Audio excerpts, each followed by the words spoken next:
Welcome to our pre-Valentine Day podcast of Casting for Unity. There we go. There we go. I'm actually looking for some volunteers to take my place on this because Dan has become so abusive to me. I am on this. It's just I don't know how much more I can take of this. You can tell how abusive he looks, right?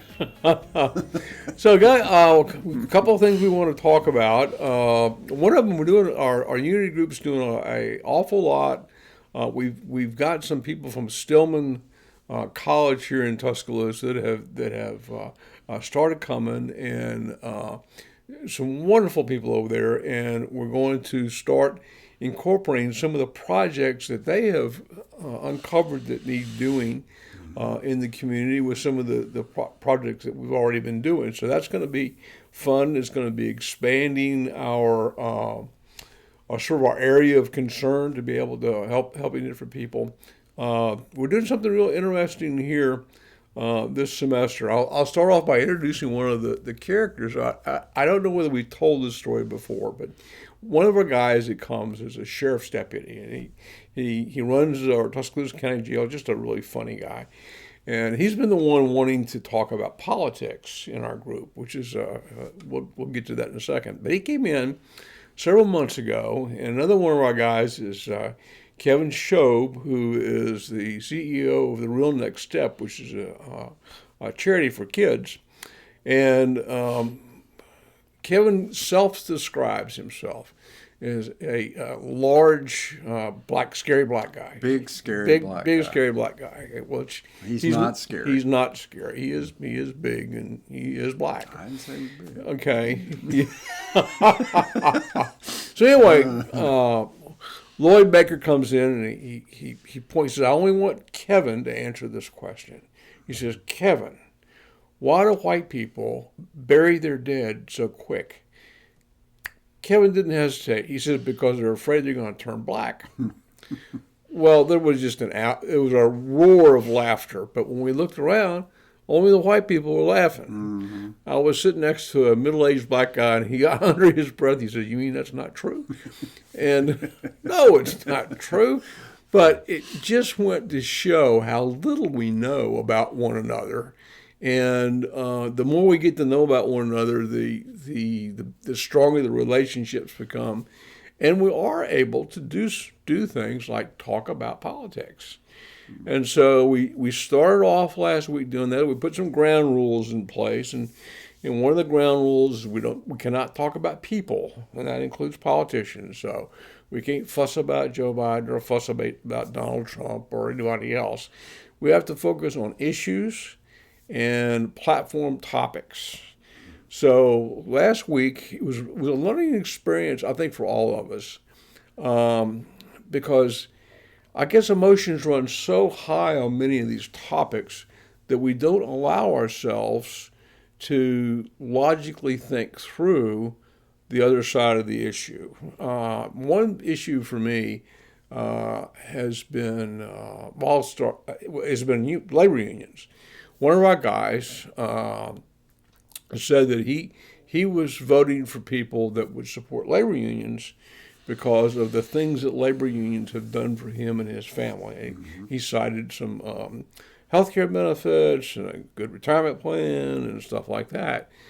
And other people agreed with him. And then I said, well, I'm going to come at this from a different angle. My stepfather was a member of the International Typographical Union. He was a union organizer. And I remember doing high school, we got lots of arguments, pro-union, anti-union. And when he retired, the union bosses had embezzled the retirement fund. And my stepfather ended up with zero retirement after all those years. And at 65 years of age, he had to go back to work in a sweatshop in Pascagoula, Mississippi, to make ends meet. And so I have a negative bias, but it's based upon my experience. But we were able to go through that conversation, and to be quite frank, I don't know whether 10 or 15 years ago I'd have been very civil to someone who was backing labor unions. In fact, in my professional career, I've decertified unions, and I was relatively anti-union in my production years. So it just shows me, from my own self-reflection, how establishing good relationships with people can open you up to be able to look at the other issue. Now, I'm not going to go run out and join a labor union, but I can certainly see where some of my friends would feel that way. What are some of the things that you... One of the things that came up that kind of I was actually going to bring up, and it got brought up before I did, was the border. One of our members just basically said that it really wasn't high on his list of priorities. He didn't say that it wasn't a priority, it just wasn't high on a priority list. And I struggle with that because basically, in my opinion, if you don't have borders, you really don't have a sovereign nation. And if we think that we're not being affected by it, we might not be directly affected by it, but indirectly we are all being affected by it because we're putting a strain on resources with people coming in who, by the way, themselves are putting themselves in danger just doing it. Strain on resources without really increasing the tax base in most cases, because a lot of them are working and getting paid cash from someone else. I understand the desire to come to this country, but when I look at my wife's great-grandmother, she came over on a ship legally from Hungary. On the manifest at Staten Island in New York, it said Girl 6. Came in, worked, her father worked as a sharecropper on a farm in Indiana, did all the things right to get naturalized, and that's what this country's about. But when we allow people to come in without any idea of what they belong to, they could be a sleeper cell in a terrorist organization. They might be the sweetest people you'd ever want to meet. But there's so many sides to that issue, and if you can keep the arguments out of it, I can see all sides of it. You know, a lot of people say, well, the Chamber of Commerce want people to come in to give us additional labor. We do need additional labor, but there are legal ways to come in. So that's a hot button issue with me, and I found it fascinating hearing the other side of that issue. You know? Yeah, and we're looking forward. We're going to be, if you want to join us, we meet at 7 o'clock on Wednesdays at New Harvest Community Church. Yep.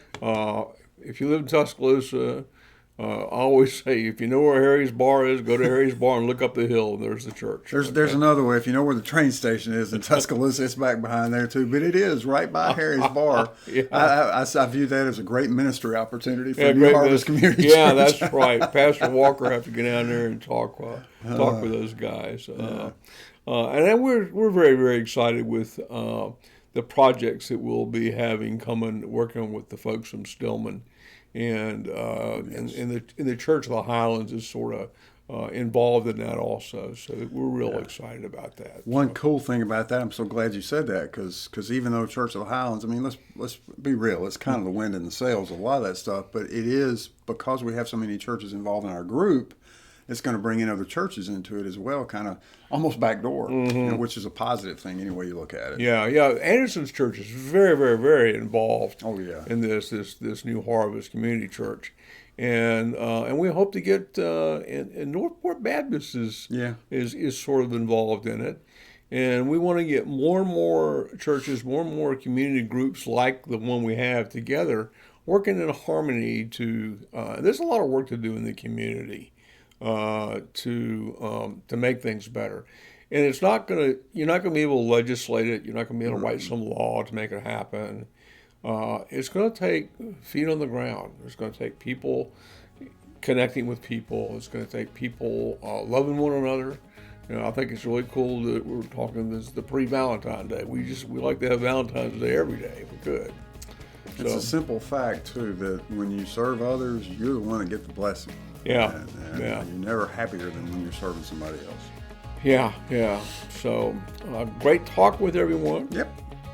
So, well, all right, folks. Well, remember, like this video if you like it. Subscribe to our channel, please, to follow along. We'll keep content coming regularly, and we appreciate your support. Thank you so much. Have a good week. Have a great week.